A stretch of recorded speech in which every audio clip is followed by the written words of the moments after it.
James Harden came back to Houston. And as we probably predicted, it was a blowout. Comfortable, nearly 20-point win.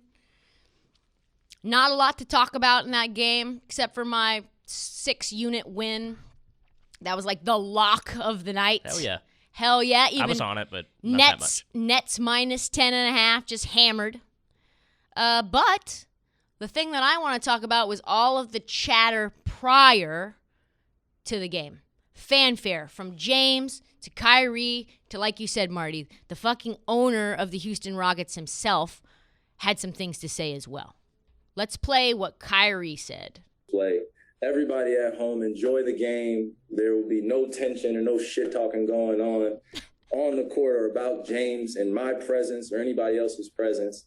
So we're coming to Houston to enjoy the game of basketball and play it at a high level on behalf of James and the rest of the guys, because we know it's a special night regardless, you know. Everybody at home, there will be no tension, no shit talking, not in my presence or anyone else's presence about James.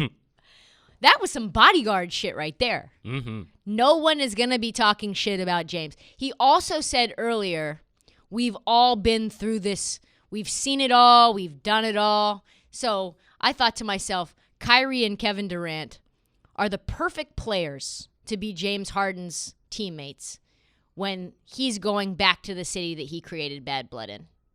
Kyrie created some bad blood in Cleveland, created some bad blood in Boston. And then Kevin Durant, bad blood in OKC, and I'd say somewhat bad blood in Oakland. Fans were disappointed. They know what it's like to come back to an arena and it to be filled with booze. Oh, yeah. And James Harden, for sure, got some booze. But then Tillman Fertitta was like, hey, there's not going to be any tension here. In fact, we love James Harden so much, we are at some undefined point in the future, not sure when, going to be retiring James Harden's number 13.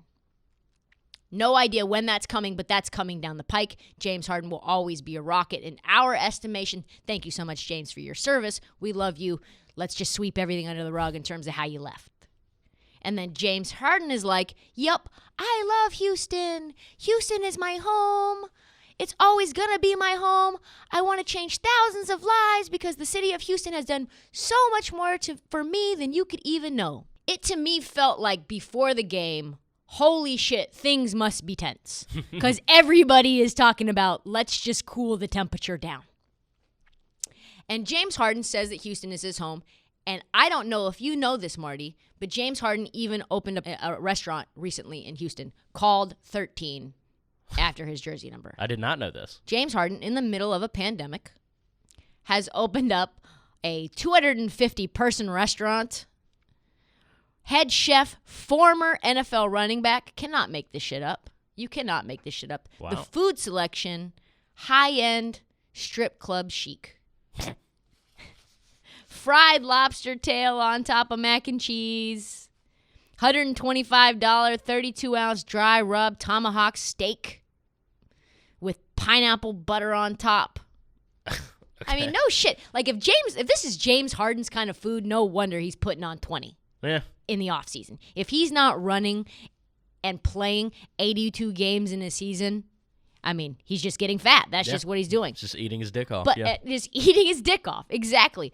Are you excited about that menu? Is that the kind of menu you would be into? The lobster mac, maybe, but I don't know about the tomahawk steak. Got to be a champagne room in the back, no? Oh, yeah. Back to the story, though. I just thought that was an interesting little tidbit. I was doing some research. So the Nets wiped the floor with Houston. And I'm getting to a point. As I was watching this game, I thought to myself, like you said, there's not much to be encouraged about.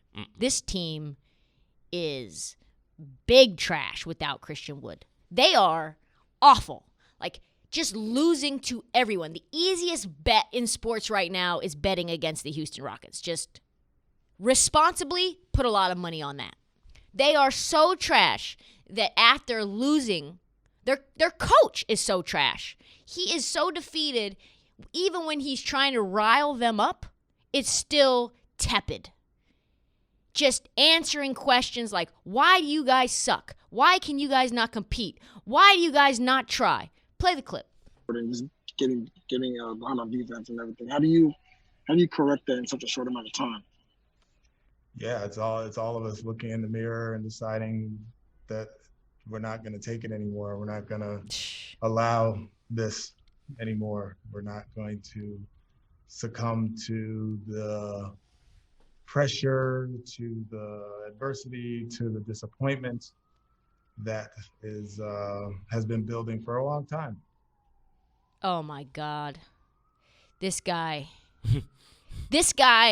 even after a 12 game, I think at this point it's 11 games, even after an 11 game losing streak where you're just getting your teeth kicked in on a night to night basis, he's like, it's just a matter of deciding that you don't want to take it anymore. He's like, we're not gonna take it. No.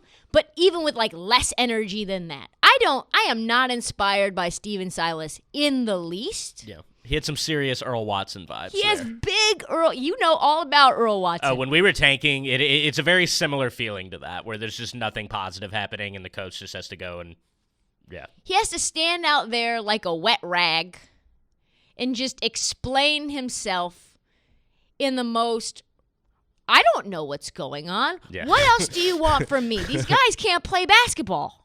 And I have to say, looking back on it, James Harden was 100% right to get the fuck out of there. This team is bad. He might have been too patient. It's possible, yeah. 8 games might have been too long. Man, when James Harden said this roster wasn't close, boy, he said, we don't have enough pieces to compete for a championship, and everybody was like, oh, how could you say that? Look at them. Look at them. Look at them. Yeah. They are not close to a championship. They are not close to a playoff spot, folks. This is a lottery team. My God, was he not kidding? Let's look at some numbers. Since Christian Wood went down in February, the Rockets have lost 12 straight games by an average of 20 points. Damn. Including 5 20-point losses. They lost to Memphis by 49. Memphis. You just lost to the Memphis Grizzlies by 50. This team is legit awful. Nothing to be excited about, nothing to take pleasure in. The only thing that I could have possibly been excited about this matchup is if DeMarcus Cousins was still on the team, because right. Something exciting would have happened. I tuned in thinking that maybe there'd be something, and it was just a dog walk. Just a dog walk. No wonder James Harden put on that fat suit, broke quarantine, missed training camp to send the message, folks, this is red alert. Red alert. Red, I do not want to be here. And then had to say it out loud. Listen, I've sent you every signal that you could possibly have without saying it to your face. I don't want to fucking be here anymore. Get me out. Get out. Jesus Christ. If he wouldn't have had that explosive presser, he could still be there right now, Marty. That is funny to think about. That is very funny. Can you imagine how miserable James Harden would have been right this second, knowing what he could be capable of, putting up MVP numbers, averaging more assists than he has in his career average, just setting up his teammates, looking like the most gentle, generous point guard we've ever seen in history? And no, he could have been sitting in Houston eating fried lobster with pineapple butter and fucking mac and cheese, just getting fatter and fatter and fatter, like Mike Myers and Austin Powers, just getting gross. Yeah, he's turning into a fat bastard out there. That would have been James Harden if we wouldn't have let him escape to Brooklyn. Thank God Harden dogged them. Thank God he made it messy. Thank God he did everything that he could do to save himself so that he could go and win. 2 nights ago told me, sometimes, Marty, the villain is actually the hero. Thanks for listening and watching this league on YouTube. If you like this content, please hit the subscribe button right here. More content will come your way straight to your feed. Thanks for watching.